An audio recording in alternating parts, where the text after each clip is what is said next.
Un laboratoire de recherche fait partie de la société. Ce sont aussi des citoyens, ce sont aussi des personnes qui se posent la question de leurs propres pratiques.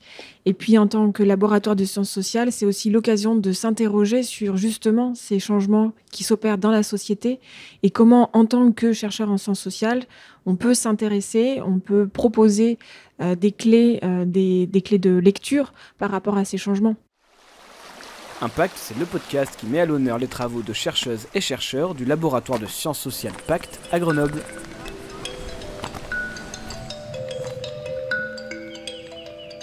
Bonjour et bienvenue dans la saison 3 d'Impact, le podcast du laboratoire de sciences sociales Pacte à Grenoble. Dans ce 4e épisode, nous accueillons avec nous Élise Beck et Thierry Delpeuch, les deux chercheurs à l'initiative du séminaire Changer pour de vrai, séminaire qui est à l'origine de cette 3e saison du podcast Impact. Ensemble, nous allons discuter de la construction d'un séminaire dans le contexte d'un laboratoire universitaire. Bonne écoute. Bonjour Élise. Bonjour Arthur. Et bonjour Thierry. Bonjour Arthur. Vous êtes avec nous à distance et Élise en présentiel ce matin. On va discuter un petit peu aujourd'hui des circonstances et du contexte de lancement du séminaire autour de la transition au laboratoire Pacte qui a été à l'initiative de cette nouvelle saison de podcast. Pour commencer, peut-être est-ce que vous pouvez nous faire un petit briefing sur l'émergence de ce projet ? Voilà, donc tout d'abord, il y a l'idée de faire un séminaire général du laboratoire qui n'existait pas auparavant. On est un laboratoire multidisciplinaire avec des géographes, des urbanistes, des politistes, des sociologues, des économistes, des historiens. Et donc le travail de réflexion collective fonctionnait plutôt par équipe ou par discipline, et on avait envie en fait de développer une réflexion transversale. Et donc d'où l'idée de lancer un séminaire sur des sujets d'actualité brûlante qui sont susceptibles de mobiliser tout le monde au labo. Et donc, l'année dernière, on a monté un séminaire sur la crise de la Covid qui était en cours.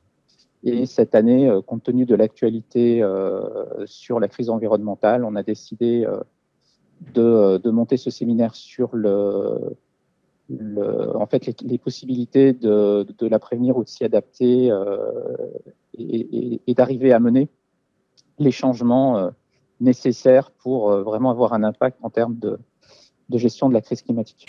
Pour les auditeurs qui ne seraient pas chercheurs et qui nous écouteraient dans cet épisode, est-ce que vous pouvez nous raconter finalement ce que c'est de faire un séminaire quand on est scientifique ? Donc, tout d'abord, on essaie de trouver un thème porteur donc qui correspond à la fois à un besoin de la société en termes de résultats de la recherche, à la fois à des centres d'intérêt des collègues qui sont travaillés un peu partout en France et dans le monde, donc quelque chose qui fasse du sens par rapport aux préoccupations de la science. Ensuite, donc il faut trouver une thématique originale et porteuse. Donc là, c'était l'idée de la réalité possible ou pas du changement. Et puis après, ça consiste à la fois mobiliser les collègues en interne qui sont susceptibles d'apporter des choses à partir de leurs propres recherches, et puis inviter des externes pour présenter des recherches qu'ils ont fait par ailleurs. Et puis donc, les personnes vont parler une trentaine de minutes des résultats de leurs recherches, plusieurs personnes dans un séminaire. Et puis après, on a tout un temps de réflexion et de discussion collective pour approfondir, poser des questions, essayer en fait d'avancer dans la compréhension des phénomènes qu'on étudie. Élise, peut-être que vous voulez compléter de votre côté ? Quelque part, c'est l'occasion aussi au sein d'un laboratoire d'échanger entre chercheurs, de mieux connaître les différents travaux des uns et des autres, mais aussi d'inviter des personnalités extérieures qui vont apporter un regard nouveau ou différent sur des pratiques ou des travaux de recherche en cours. Donc on est vraiment sur un format qui est produit par les chercheurs pour les chercheurs. Parce qu'on a tendance à essayer d'ouvrir le plus possible ces séances. Est-ce que pour autant elles seraient vraiment accessibles à un public externe au laboratoire ? Je dirais que ce n'est pas forcément l'objectif premier. Bien entendu, ils sont ouverts notamment grâce à la création des podcasts. Ils sont ouverts aussi au public hors laboratoire. Ce n'est pas un événement qui est à 100% fermé et hermétique. Mais par contre, en termes de contenu, c'est vrai que ça nécessite peut-être d'avoir un certain nombre de référence qui permettent de raccrocher en tout cas aux différentes discussions et débats qui sont en cours dans les séminaires. Donc c'est là qu'on fait finalement la distinction entre une conférence et un séminaire finalement. Alors la conférence, elle peut être aussi très spécialiste. Je dirais que c'est plutôt un exercice de vulgarisation qui va être différent par rapport à un séminaire ou une conférence.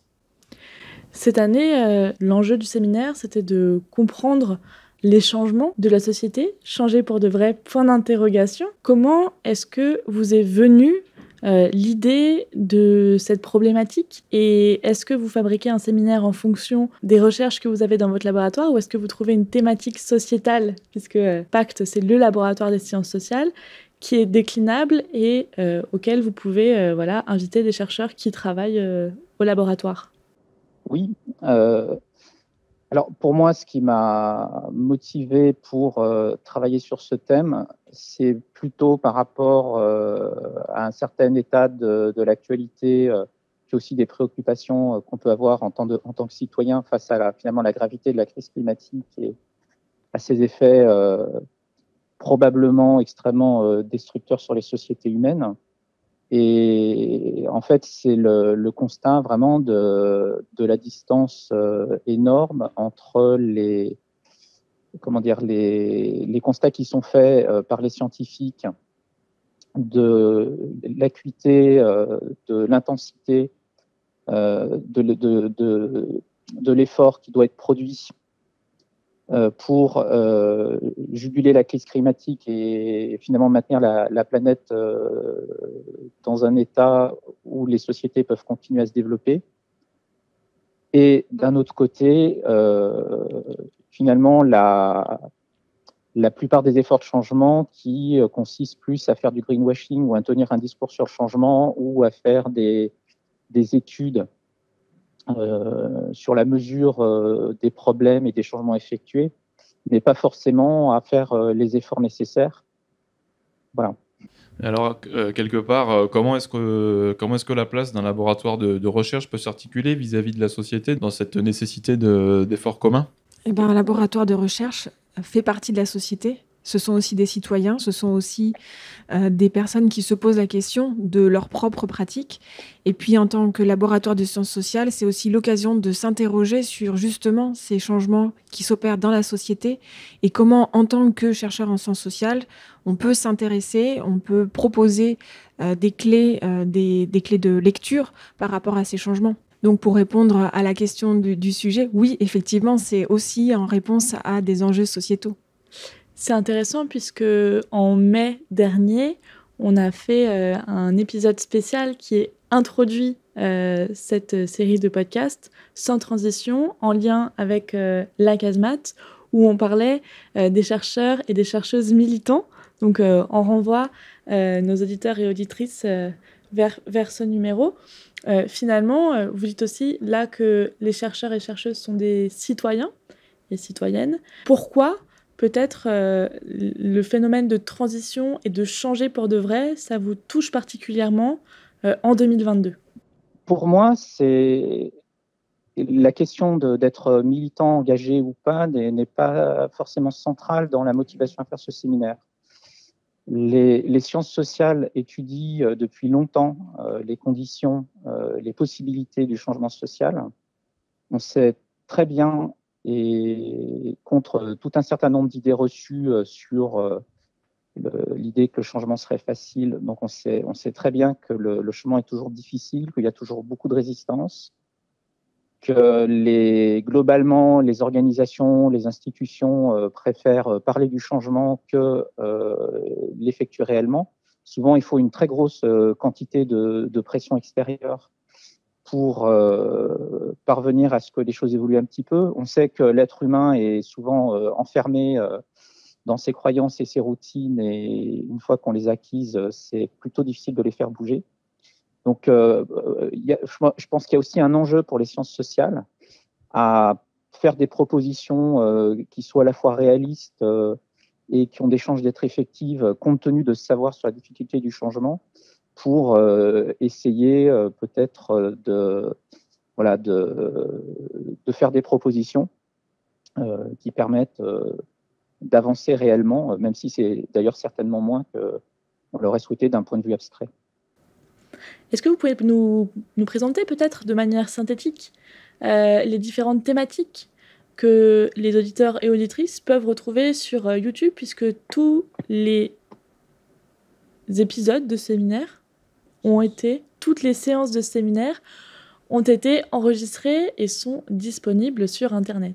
Notre objectif, c'était déjà d'interroger les changements à différentes échelles, donc individuelles, organisationnelles et puis du point de vue des politiques publiques. Et donc, en lien avec ces 3 échelles, les différentes séances de séminaire ont porté d'une part sur la question des territoires, sur la manière dont les territoires pouvaient enclencher des changements. Ensuite, une autre séance a été organisée autour du tourisme et des mobilités face à la crise climatique. Une autre série de séminaires a porté sur l'industrie et sur la manière dont le secteur industriel s'appropriait la question du changement. Une séance a porté également sur les changements individuels du point de vue de la psychologie et les leviers du changement pour changer pour de vrai. Et une dernière séance a été organisée autour de la question des finances.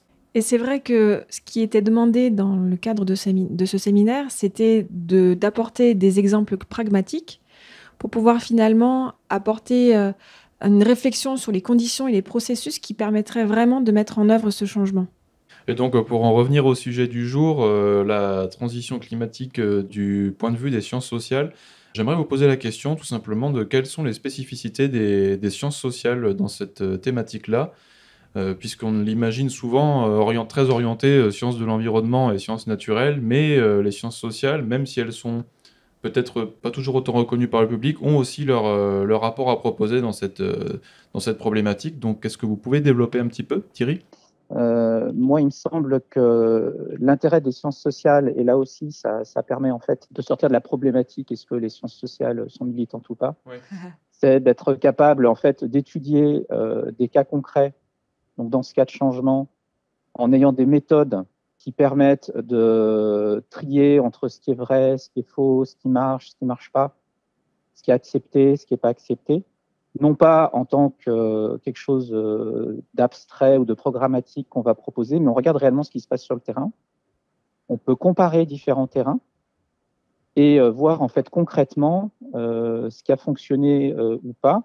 À partir de là, on en tire des enseignements généraux qui peuvent se transformer en propositions pour faciliter le changement dans des nouvelles situations ou pour transférer des pratiques qu'on espérait être des bonnes pratiques.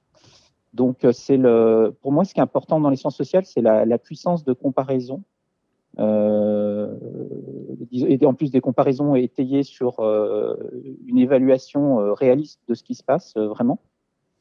Et à partir de là, on monte en généralité et on fait des propositions qui sont fondées sur la réalité des pratiques et non pas sur des discours un peu tout faits comme il faut changer de logiciel.